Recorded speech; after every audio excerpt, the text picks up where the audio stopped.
guys, welcome back to our channel. This is Mushasi, and today we're going to be talking about multiple streams of income.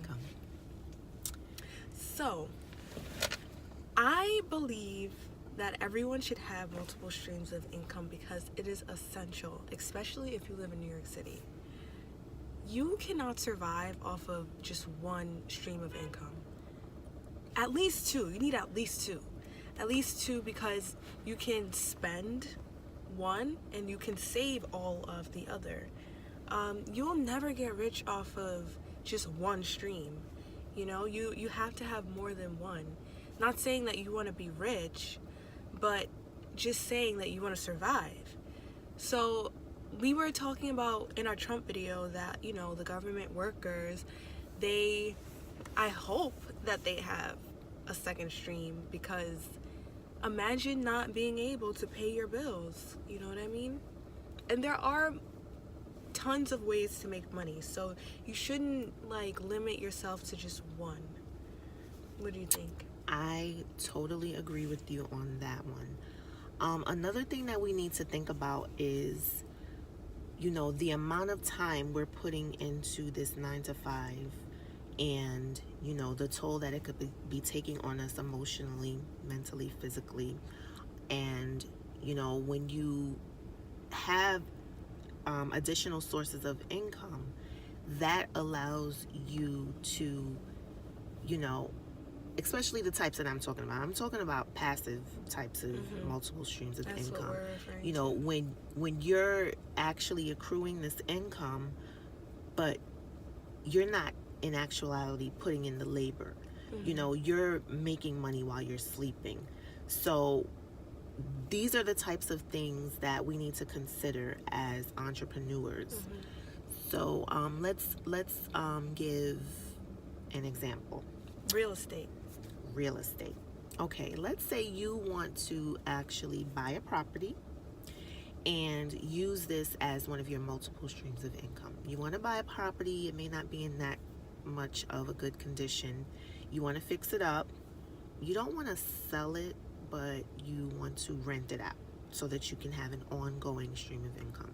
So when you're doing this, yes, there are things that you may need to maintain during the process, but it's not like you're doing things every single day for that tenant. You know, things may pop up from time to time, every other month, or maybe every 6 months. It depends on that particular property. But the bottom line is, after paying your expenses from this property, you have a profit left over. That's a source of income. Okay, so what other type of stream of income can you think about? I would say YouTube. YouTube is another source of income. Passive income. Now, YouTube does take some time for you to build up your subscribers, to build up your likes. But when you get to the point where you're actually bringing in an income and you're just coming on doing something that you may, you know, love doing, then it's a win-win situation. Another way is owning a successful business. Owning a successful business, and that Either could be anything. Yeah, either if it's online or in store. Either way, your money is working for you. Working for you in your best interest. So we have to consider pursuing entrepreneurship and building these multiple streams of income rather than relying on a 9 to 5 for 20, 30 years. Okay, I can say that us as a people have not been educated from, you know, from a young age, like other races that I'm not going to mention. Some people are just born into it, you know. Yes. Some people, they're raised to say, you're not going to work in Walmart, you're going to own Walmart. Exactly. But others are raised, oh, you should be a teacher, or you should be a doctor, you know. But either way, the best bet, in my opinion, is to get your education, get your base, something that's going to give you that 9 to 5, build your savings so that you can jumpstart things that are going to make money work for you. That's my opinion. I partially agree with you on that. Why? It depends on how long are you going to work on that 9 to 5. Are you using it as a stepping stone for a short period of time, let's say 4 to 5 years, 5 to 10 years, and then using that to start your own business and then long term running your business? Or are you saying to keep that 9 to 5 for the time that people normally retire, 25, 30 years, and then in the process still have your business? Let me give you an example. Okay. My mother knows a physical therapist that maxes out his entire check for his retirement. He doesn't Okay. use any of his check. Okay. He lives off of the money that he makes flipping houses. Oh, nice. That's what I mean.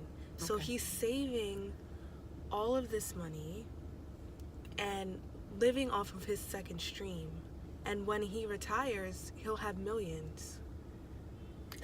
I would say what I that's would a win-win prefer. situation. Mhm. But everyone's different. What works for one person might not work for the next. Mhm. I personally, would rather work a job part-time maybe, and then, because a business takes time to actually grow and develop. Right. So you're not literally going to be making, large sums of money like right off the back as soon as you start the business. It's a process like anything else. Yeah.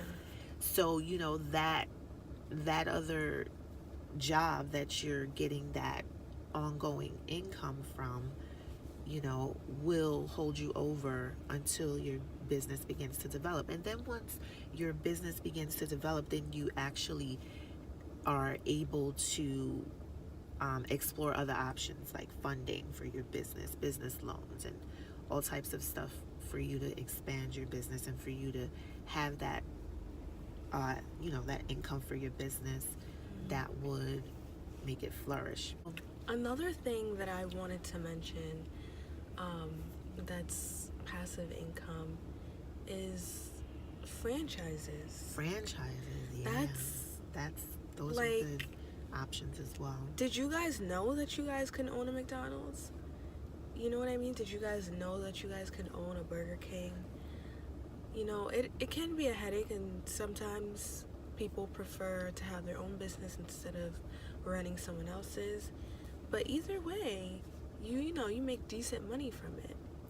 So. Yes, but let's take something into consideration, because at one point, when franchising wasn't as large as it is now, I actually looked into it, and there are some franchises that you do need liquid assets for, and that would be millions in liquid assets. So franchising is definitely, now I would say if you're starting from the bottom, that you partner up with maybe another person or a group of investors to actually move into something like that. If the liquid assets aren't available, or if you have like a private funding source that sees your vision and they're willing to invest in it, and then you turn around and you pay them back with interest, because a lot of these conventional banks, Chase, Citibank, TD Bank, these banks that we all know of, they're looking for established business owners to lend you that sum of money. They want to see all types of business paperwork showing that you can actually begin a large project like that.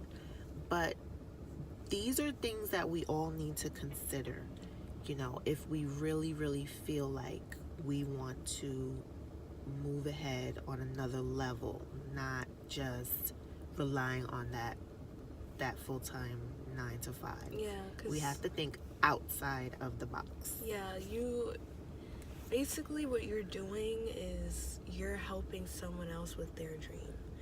You know what I mean? You're making their dream come true. Anytime you spend money there. Yeah, you have to build your dream and make the life that you want for yourself. You have to create it for yourself, because if you don't, you don't. So, And back to square one, the 9 to 5.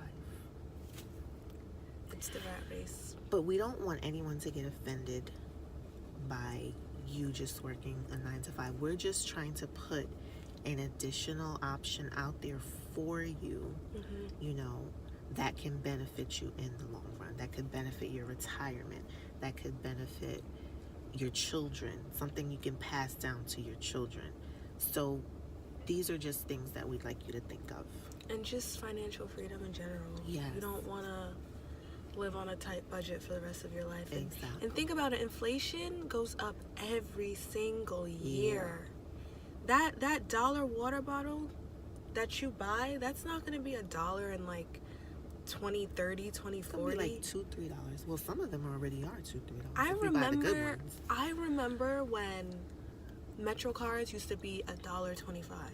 I remember when they were I'm telling my age. Never mind. Like, you have to prepare for that. And if you just have one source of income, you're gonna be stuck. There's, like, I tell people all the time, like, the salary that the older generation thought was good is not sufficient today. It's just not. Not at all. It's just not. And now they thought that it was sufficient at that time, and now they still have that salary, and they're struggling. So you have to prepare. And the way you do that is making money work for you. And also set goals. Like every year when it comes January, I know it's kind of like old school, but I still write down, like with a pen, my goals for the year. Being that I learned a long time ago, when you write your goals down, you tend to accomplish, not to say that you tend to accomplish every single one of them, but you tend to accomplish most of them. And I find that at the end of the year, when I go back to my goal list, I see, wow, I really knocked this. I check off the stuff that I knocked out, and I'm like, wow, this really works. So it's very, very helpful for you to write down your goals. Do it on an annual basis. Do it on a quarterly basis. Whatever works for you. Okay, well, thank you guys for watching. Thank you. Don't forget to like, comment, and subscribe.